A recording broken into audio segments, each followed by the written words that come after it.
Hey everyone, this is Ryder from Skip, and I'm here with Isla. It's Saturday, May 16th. I want to do a quick video about the PPP program and some of the guidance that's come out this past week.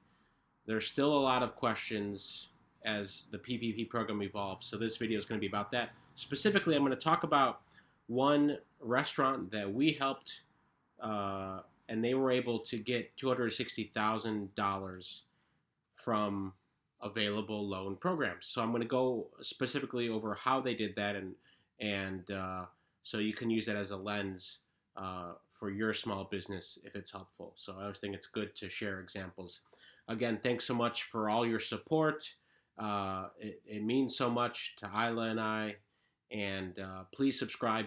So we're going to be doing more updates tomorrow and next week on the new stimulus program. So if you subscribe, you'll get notified as soon as we do that new video on the new $3 trillion stimulus program. Okay, so let's dive in here.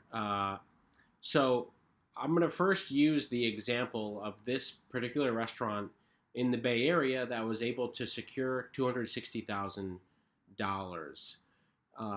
Like many of you, they were very disenfranchised as recent as 2 weeks ago. They hadn't heard of anything 2 weeks ago. So there is hope, and this is a good example of that things are happening, and they were able to obtain $150,000 EIDL loan. So for the EIDL loan, they applied beginning of April. That's when most of you applied for the EIDL advance until they stopped accepting applications on April 15th. But many of you were able to get in that first bucket, that the first 2 weeks of the EIDL program, Economic Insured Disaster Loan Program. And they finally got an email to get their portal and look at their loan amount a week ago. Okay, and Thursday they basically signed the DocuSign $100,000 amount for this is a restaurant with 16 employees, by the way. So some context here, and they've been in business for over a decade. Okay, so they signed the DocuSign and had the $150,000 wired to their business bank account. That's the EIDL loan. So I think the lesson there is that something finally came through. The advance took longer, but then eventually they were able to be reviewed. The main takeaway there is they were early to apply, but many of you were in that same bucket. Within that first couple weeks, you applied for the EIDL loan. Okay. The interesting part here is how they got the PPP. Okay, I'm going to get into that. But before I get into that, I'm also going to say the other loan. So we encourage many people to explore their options, and we still do, by the way. They were also able to look at another option, which is through kiva.org. They're a nonprofit lender, and they were able to secure $15,000 from Kiva. We referred many people to Kiva. They're a great organization. Many benefits. It's zero interest loans. And you can it's micro lending. So of course you can you encourage some people to give you a loan, but then you can also, it gets people outside your network to help fund you for a zero interest loan. Usually the repayment is you have 6 months to defer, and then 18 months to 2 years to repay the $15,000. So that's a small amount, but again, so much of this is just looking at different options and where you can get low interest or no interest loans. Kiva is no interest. EIDL 3.75%. These are still very low loans. So that's a big deal. Just want to say here, if you do need help with navigating these, we can help for free as part of our free trial for Skip. So I'll leave a link to that, but if you go to helloskip.com, you can sign up. And as part of that, we list lots of resources. We have all of our loan trackers, stimulus trackers, unemployment trackers, but another section is dedicated to financial resources and helping people individually. So there's that, and it's free. Because it used to be there would be a 15-day trial, but now there's a 45-day trial. So it doesn't matter if you use it and cancel. We want to help as many people as possible. So that's at helloskip.com. Okay, PPP. So this restaurant received $95,000 in the PPP, and they still have lots of questions. So I'm going to answer some of those now. These are similar questions that you have as well. Basically, they calculated all their 16 employees are not all full time, so they did some calculations to figure out 2.5 months of payroll, what that would be, and then they ended up getting 95,000. They did not apply in the first batch. So this is important to note. They missed the first batch. Everything was gone like that. They were, they assumed, hey, we're never going to get anything with the PPP. They applied in the second batch, so that would have been towards the end of April, through Fundera, by the way, Fundera.com, and they contract through other banks. So, they were approved and signed the document for $95,000. Okay, so the key questions people have are, okay, what if the employees don't want to come back? So even if they do want to come back, what part of the loan can I get repaid? What is the 8-week timeline flexible or not flexible? So here's where I'm going to answer those questions. So this has been reported on, but I'll just reiterate. If you call an employee or message an employee and they don't want to come back for many reasons, they're on unemployment and they don't want to take the risk of getting off unemployment to come back and work for you. Now, on the employee side, of course, if they never knew that you asked them to come back, right? Because if you ask them to come back and they say no, that'll affect their ability to claim unemployment insurance. So there's been some other advice to say, hey, don't even pick up your phone or whatever, because then there's no proof that you've been asked to come back.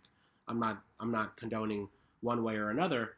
I'm just saying that from the employee perspective, the fear is they don't want to get off unemployment because they got on it, and if they get off it and you lay them off again in a month or 2 months, they have to go through the struggle again to apply for unemployment. So, but you as an employer need to get in writing that you offered something to an employee. So this is where it gets tricky, right? On the one hand, the employee may not want to cooperate with you because they might say, hey, look, I'm on unemployment. I want to pretend that I never heard from you, that you never offered me a job back. So there's that piece. And then for the employer perspective, you want to get a signature from them to say, hey, this restaurant offered me my job back. I said no, so don't have that hurt their forgiveness chances, okay? But from the employee perspective, that's what's needed. You need something from the employee saying that you offered it and they rejected. So that's the tricky part. But what's interesting here is that it's not black or white. It's not forgiveness or nothing. You can have part of your PPP loan forgiven, and the rest will convert to a great loan. 1% loan, right?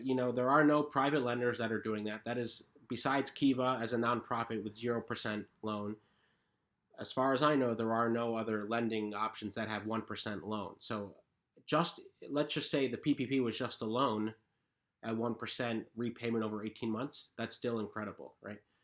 EIDL is over 30 years. PPP is over 18 months. So keep that in the back of your mind. There's been a lot of fear about, if I can't get it forgiven, I'm going to be stuck with this. And yeah, that is also a good point. If you default on your loan, that's a major impact. You need to think critically before you take any money. So one case that I think will become popular among many small businesses is, let's say, half will be forgiven and half won't.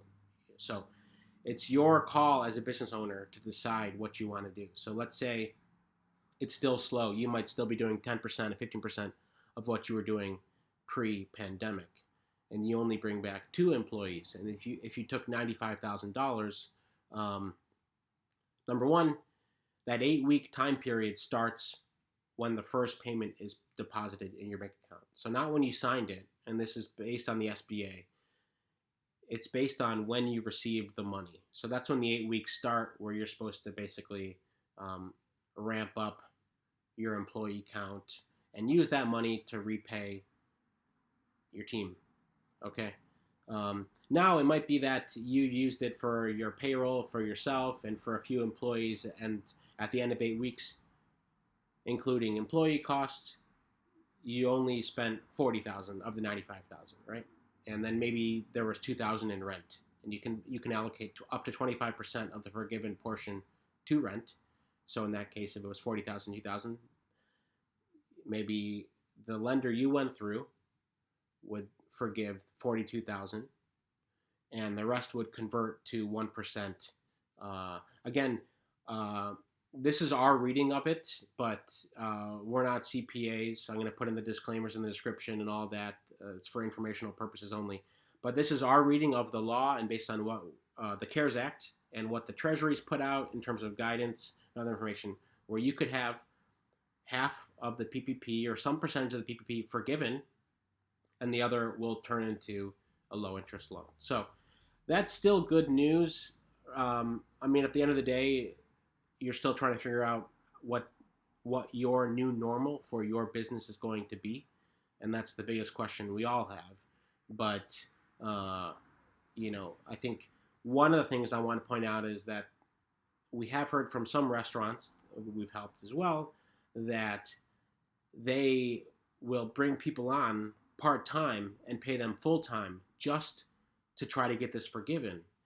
That may not be your best option, because you may decide that, look, I'm okay with having X percent forgiven and the rest of the money as a low interest loan, because that'll carry me for a longer period of time, right? So it's more, you're thinking strategically about the next 2 months and beyond. So that's just some things to think about. If you've taken the PPP, the EIDL, or any other loans, I'm going to leave links to things I mentioned. Again, this restaurant got $260,000 2 weeks ago. They weren't sure if they were going to get anything. They hadn't even received their EIDL advance. So for everyone who's still waiting, there's still hope. Be patient. I know you've been incredibly patient if you're still waiting. And if you want to see how others are doing, or you compare, you can use our trackers or go to helloskip.com. Thanks so much again. And Isla and I really enjoy doing these videos for you. And next week we're doing a stimulus video, so please subscribe. Have a good day, and please stay safe and stay home if you can. Thanks.